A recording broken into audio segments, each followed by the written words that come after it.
Tonight on the Beaverton, Donald J. Trump has been elected president. Is this America's 9/11? We finally have an answer to the question of whether the U.S. is more racist or sexist.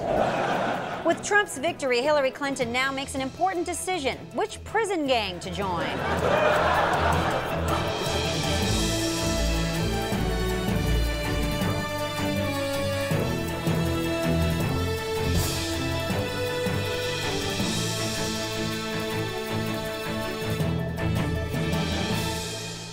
Welcome to the Beaverton, the new show that will make the apocalypse we are currently living in slightly more palatable. I'm Miguel Rivas. And I'm future road warrior Emma Hunter. Our top story: sad news as the United States was found dead last night in its North American home. Investigators have ruled the death a suicide, the result of 300 million gunshot wounds to the foot. The nation was only 240. Recently, neighbors became concerned when the nation started arguing with itself, developed type 2 diabetes, and yelled at brown kids to get off its lawn. America leaves behind its children, Puerto Rico, Guam, the Virgin Islands, and its estranged stepchild, Guantanamo Bay. In lieu of flowers, the family asks that you send bombs to the Middle East. In directly related news, the United States made history by electing its first ever sociopath president. Now, parents of kids who show no remorse and draw disturbing pictures can look into their children's cold, soulless eyes and say, "You can be president too." Oh my God, what did you do to all those hamsters? Previously, sociopaths were pushed to the margins of society, forced into asylums, or relegated to the corner offices on Wall Street. Despite a system that was totally rigged against him, the Donald managed to clinch the presidency by uniting a diverse network of Americans, including yellers, screamers, MRA groups, NRA members, MMA fans, MBAs, the KKK, and the American Association of Acronym Enthusiasts. Acronym pending. But questions remain about Trump's ability to lead a divided America. Can he work with his critics? How many Syrian refugees will he deport back to Mexico?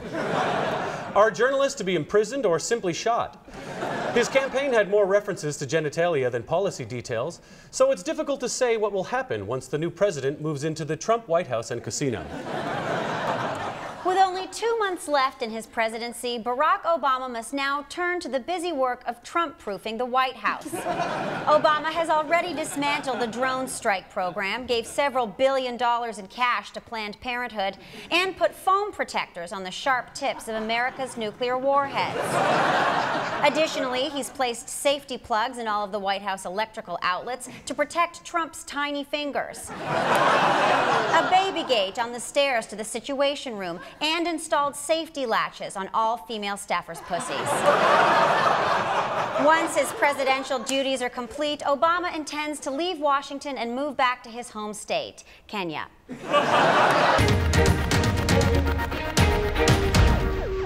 It's the end of the world as we know it, and I feel fine. Good morning, slaves. Some of y'all might remember that a couple of months ago, me and my social media slaves put out a brief report on the masturbatory spectacle that's been dominating the headlines for much of the past year in the United Snakes. This is a red high chair. I want to have a baby so I can bop it with a sharp peanut shell. That's freaking weird. As we explained at the time, we did so because as anarchists, we're sick and motherfucking tired of having to explain to peeps that revolutionary change doesn't come through the ballot box. And since the main proponents of this brainwashed fucking delusion tend to be leftists of the liberal progressive variety, that's who we took to task. We're gonna bring the neoliberal era to a close, my sister. We're gonna fight the neo-fascism of Trump in the name of a neo-populism, and we're gonna invite you to get on the Bernie Sanders love train. Oh my God. But while we were not altogether surprised by the temper tantrum this provoked from die-hard supporters of Bernie's so-called political revolution, I gotta say I was honestly pretty fucking shocked to see some peeps misinterpret our attack on electoral politics as a tacit endorsement of Republican frontrunner and human fucking sphinxter Donald Trump. She does have a very nice figure. I've said that if Ivanka weren't my daughter, perhaps I'd be dating her. Oh my God.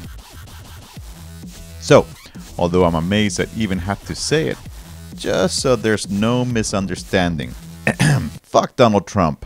Now, while Trump's liberal detractors often view his supporters as an unidentified mass of wife-beating truck nut aficionados, disillusioned Christian fundamentalists, and a garden variety of white supremacists of all stripes, the uncomfortable truth is that Trump speaks to the injured pride of a broad cross-section of working-class Americans who, despite growing up being told that they lived in the greatest country on earth, have nonetheless seen their livelihoods gutted by decades of neoliberal restructuring and corporate trade deals pushed through by Washington elites like Hillary Clinton. It's also no fucking secret that the United Snakes is teeming with masses of peeps who are generally pissed off because shit's fucked.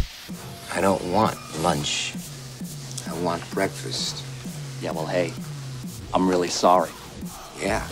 Well, hey, I'm really sorry too. Get a gun! Yet lack a nuanced understanding of the intricate workings of global capitalism and its influence on geopolitics, hence the huge following for populist bullshit artists like Alex Jones. It is an alien force, not of this world. This is not human intelligence, okay? It's not human intelligence! Oh my God. And to all those who prefer to blame their very real everyday problems on the color of Obama's skin, or the fact that he's a shape-shifting reptilian from another dimension, Trump might seem like a rational choice. Plus, the motherfucker was on TV. Hey, look at this! The United Snakes has a storied history of electing celebrities from the entertainment industry into office. Whether the Governor Arnold Schwarzenegger, I'll be back. Jesse the Body Ventura, The body will get to the bottom of this. or even the old Gipper himself, Ronnie fucking Reagan. I like what you're doing with the car. Just stick with that. Trump is just the latest embodiment of this phenomenon. A reality TV star, failed real estate tycoon, and professional Gordon Gekko impersonator with a hilarious spray tan and a goofy fucking hairdo that closely resembles a toupee crafted out of the carcass of an albino squirrel. But what's novel about Trump is that his whole celebrity persona is crafted around him being a total fucking prick, or as it's known in the professional wrestling circuit, a heel. Get in the ring, Vince. Get in the ring. Yep, the current front runner for the Republican Party is a straight up motherfucking villain, and he's still getting votes. From his call for the construction of a literal fucking wall on the Mexican border to his balls-out fascist promise to bar Muslim visitors to the United Snakes, the fact that this openly bigoted, They're bringing drugs. They're bringing crime. They're rapists. sexist figure Must be a pretty picture you drop John into and Dennis. is resonating with millions of Americans is fucking terrifying. I don't know what it is. I just like the guy. Let me tell you, I'm a really smart guy. It's not human intelligence!